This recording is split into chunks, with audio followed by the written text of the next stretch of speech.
Hey, and big shout out to Tyler at Turcotte Studios for being such an awesome dude and all the work you've done in our videos. So thanks for that, buddy. Appreciate that.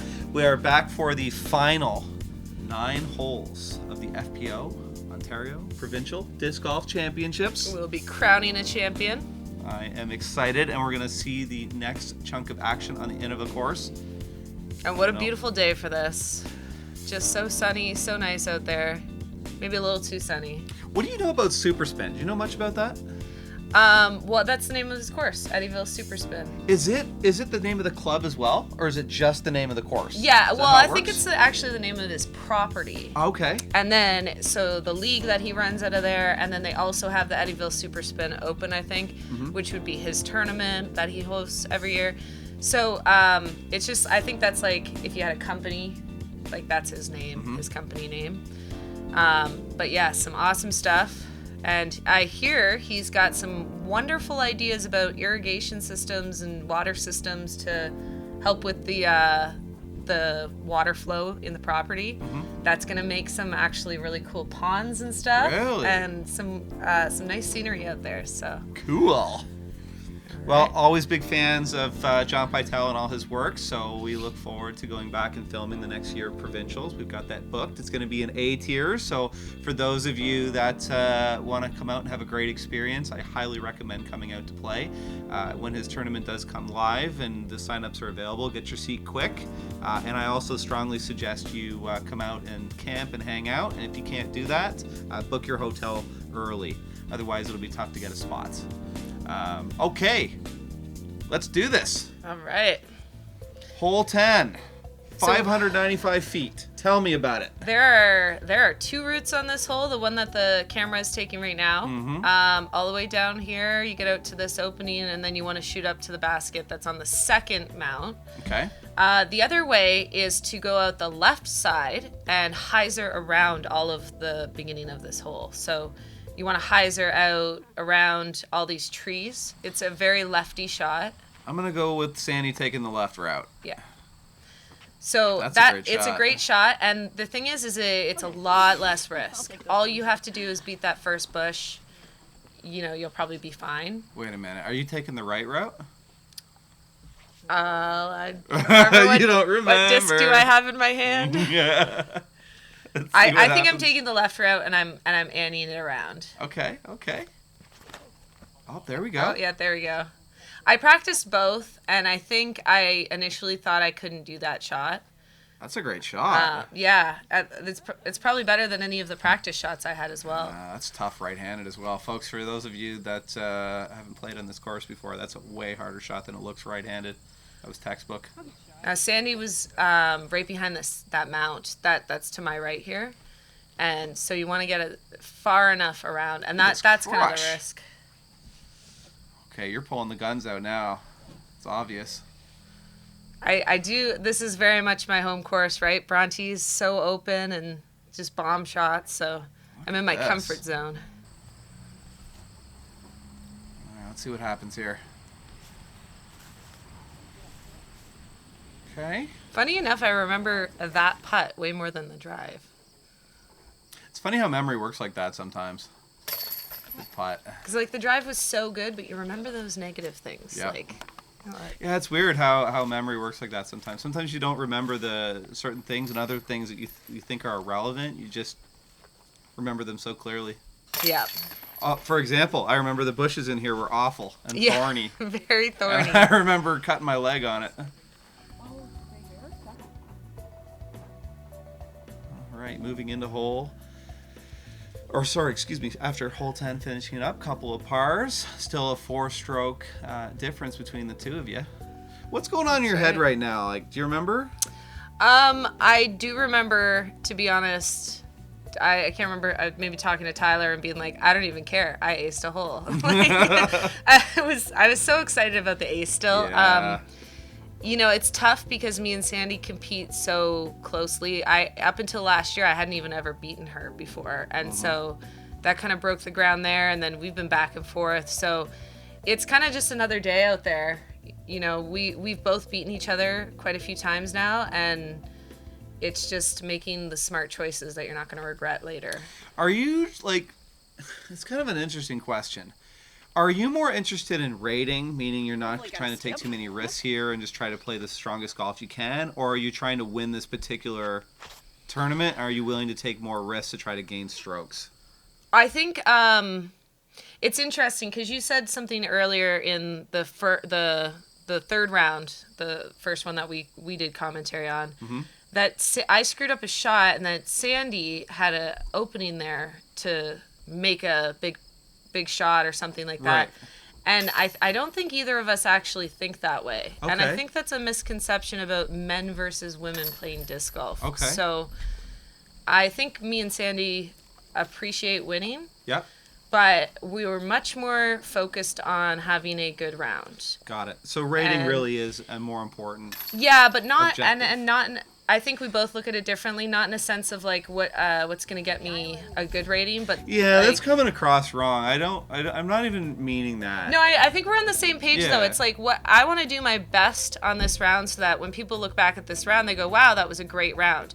Not because of the round rating, but because I shot well that round or played well or made smart choices, but it's all about not regretting it for me, I think, and not regretting not taking the opportunities, but also not regretting making stupid choices. So it's a good question to ask. Like I've asked different people this question. I've talked to Kim Scott Wood, for example, and Kim he's a competitive guy. He's a really strong player, and when he's playing a tournament, the rating is the last thing on his mind. He is focused on doing his very, very best, and he's trying to win. Yeah. And if he's behind in strokes, he will gamble and aggressively throw and risk taking 8th place for a good crack at bat for first.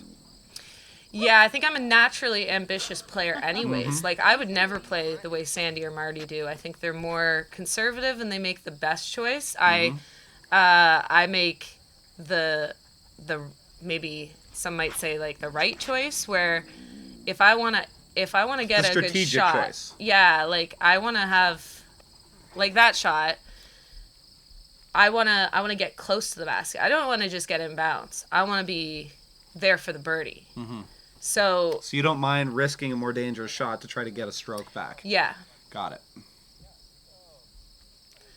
And there's times where you make such a great shot and it's inches from being in bounds or whatever, but it was a good shot. It was what you wanted to do. So it's not having that regret. I like watching golf like that. It's one of the reasons why I like watching Marty compete against other players. Because different styles really do churn to the surface, and you see the difference between aggression, high risk reward styles versus very conservative, tight, stable styles, and everything in between. Solid hole, couple of pars. I think at the end of that hole, you could see me and Sandi. That such like genuine happy smiles. That gives you a good idea of what we're going into right now. I don't think either of us are at each other's throats or trying to get an edge or anything. We're very, very happy together. It's one of the things I'm trying to promote too. One of my objectives this year with filming the FPO rounds was I wanted to kind of shed some spotlight on what other women can expect when they work their way up to the level that you guys have worked so hard to get to. And it's not a scary, competitive, aggressive environment. It's quite the opposite. There's a lot of camaraderie and respect for one another, and just to sort of shed some light on that and open the window for people that do want to move up. It's worth it. Give it a try. Absolutely. I think there might be more women than that probably won't admit it, but are maybe scared to play with me and Sandi, and maybe just a little intimidated at our personalities. And I think it can be tough because it is such an individualized sport, and to come out and watch women rip it, right? It's frustrating to try and walk into something like that. I totally agree. I totally agree with what you're saying. But it isn't. You guys are a lot of fun. Like, I've never seen you guys killing each other and at each other's throats. I mean, it's...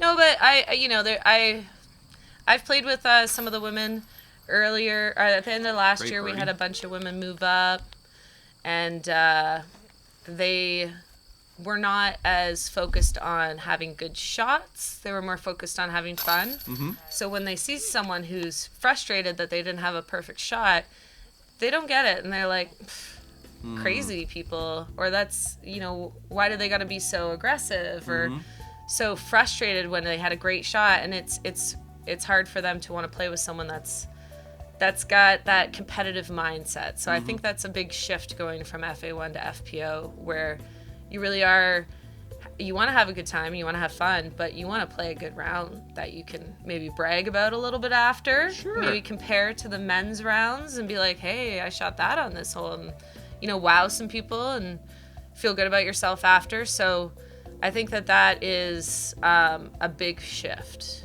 in it being just for fun to dance around on tee pads to now we're really winning money and we're here to compete and that kind of thing. So, well, we're hoping to continue to support this. I definitely want to film more next year. I certainly want to run more events and invest in more golf. And I'm hoping to open up more doors. Speaking of which, unfortunate OB there. Still got 4 strokes between the two of you. This is a pretty big window, I think, to catch up on a stroke here. So let's see what happens. Yeah, now, on this shot, I'm thinking, I want to park this hole. We're very much in our own mindset of, no matter what Sandi did there, I was going to do the same thing. See, that's an opening, too, right? That is an opening for you to bring a stroke back, for sure. And if you make this putt, that's, what, 2? That's 2 strokes there. Because Sandi's, putting for bogey here? Yes. Yeah. So that's a massive swing. That biggest red closes your gap from 4 to 2. With 5 holes to go? 15, 16, 4 holes to go? Kind of common. Come on, you're happy with that. Oh, absolutely. But that's what I wanted to do on this hole, and I executed it. But that's what I was saying earlier. It's unfortunate to watch Sandi take a 4 and then have it be something like, well, she could have gotten a 3, and I could have gotten the hole that way. Yep. But to have it be also her mistake you want to beat people at their best. Yep. And this hole is a monster uphill, and all this greenery around here is an OB, but like we were saying on other holes, it sucks to be in. It's harder to throw. It's punishing to try to get the right shot here. You don't want to end up short, so you're definitely trying to power it as hard as you can up that hill. But that last part being uphill is very tough to get to the basket. Yeah, this plays more like 350. That's a great shot. Little bit lacking in power, but pretty good shot. Yeah, and in line with the basket, so I'm happy I'm not in the rough there. Let's see what Sandi does with this. Leaks a little right, but again, she's almost pin high. Yeah. But she's not in the rough, so she's got a nice clean look at it. These are coming down to big putts now. Yeah. Try there.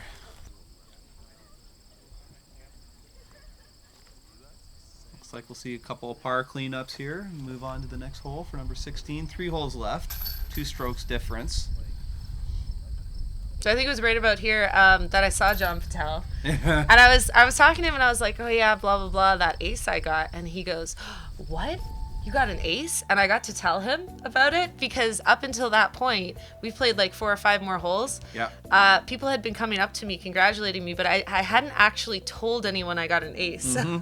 It was weird to have that happen where everyone just knows because of the live scoring. But that was really cool. Isn't the live scoring great? It was really man. Cool. It's one of the biggest improvements. That just came out this year, right?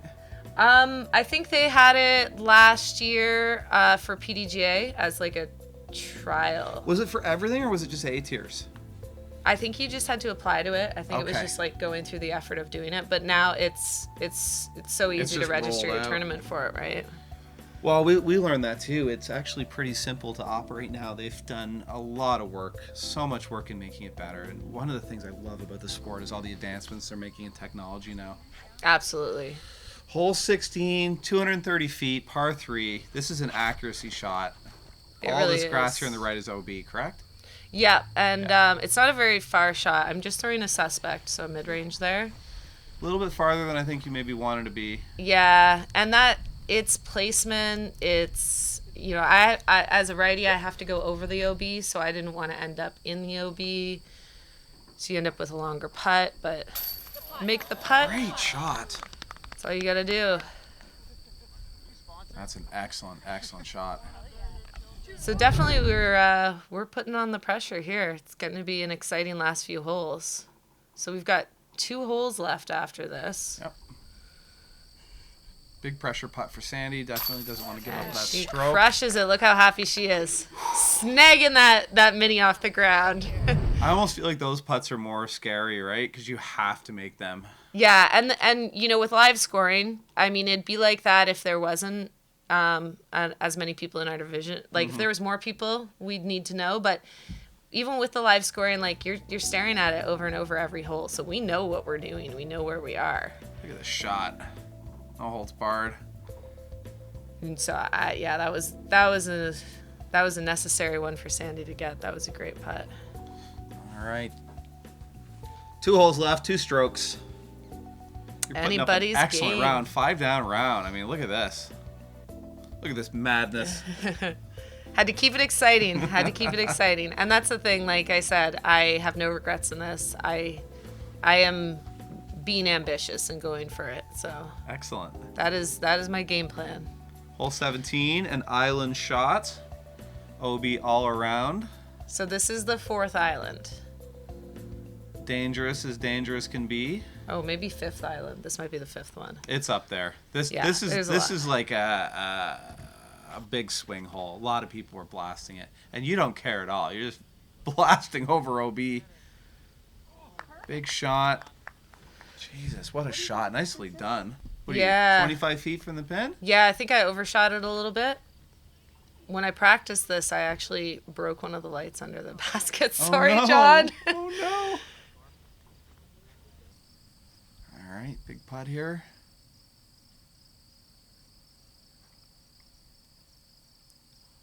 That's to keep the pressure on, because Sandi's still, she's pretty close there. It's a good birdie to pick up. Gives her a 3-stroke edge now. But this last hole is no joke, so anything can happen here. Very nice.